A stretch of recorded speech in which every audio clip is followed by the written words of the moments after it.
The founder of a Utah tech company is gone after he sent shocking anti-Semitic emails to industry leaders and lawmakers, including Governor Spencer Cox. But now Robert Gehrke says the tech community has to step up to help in the healing process. He joins us live via Zoom to talk about his column. Yes, good morning, Robert. You say there's a real opportunity here for Utah's tech companies to lead, I guess. Tell us why.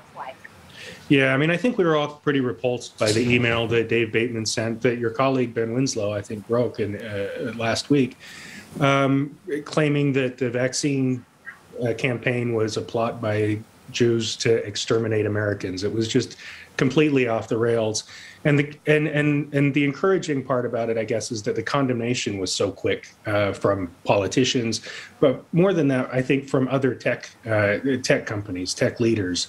And I think this just opens the door for these tech leaders to really be assertive, to be at the forefront of having this discussion that we need to have now going forward about race, about misogyny, about anti-Semitism. And they seem really committed and really interested in doing this. I think they've had over 70, maybe 75 companies now who've signed on to this pledge to sort of a crusade against anti-Semitism, sexism, misogyny, homophobia, these things. And this Tech Leads PAC that is sort of at the forefront of this, I think has a potential to be a much larger voice in this discussion, both in Capitol Hill and just in our community at large.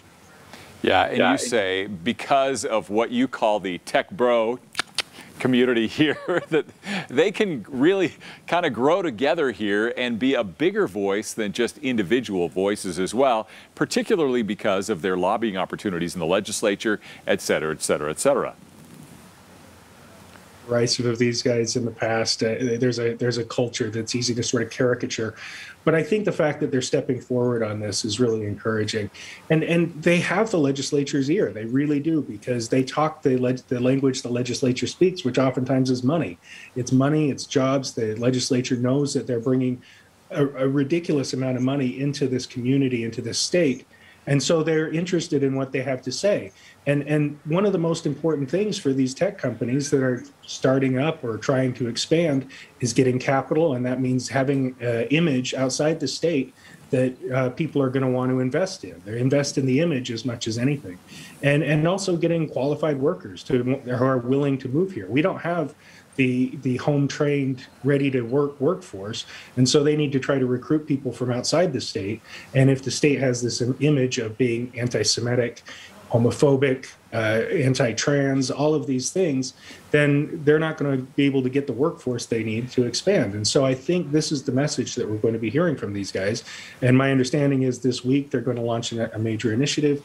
And this heading into the legislature is going to be critically important because, you know, there's really not been a counterbalance to some of these voices who are pushing this critical race theory, some of these book banning initiatives, and there's not been sort of a voice that's spoken out against in the way that these guys could against some of the racist acts we've seen in Davis County, Cache County, and elsewhere around the state.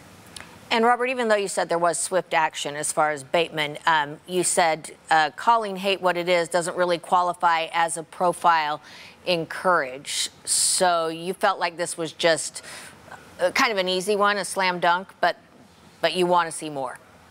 I mean, I think, like I said, everybody, I think, was repulsed by it.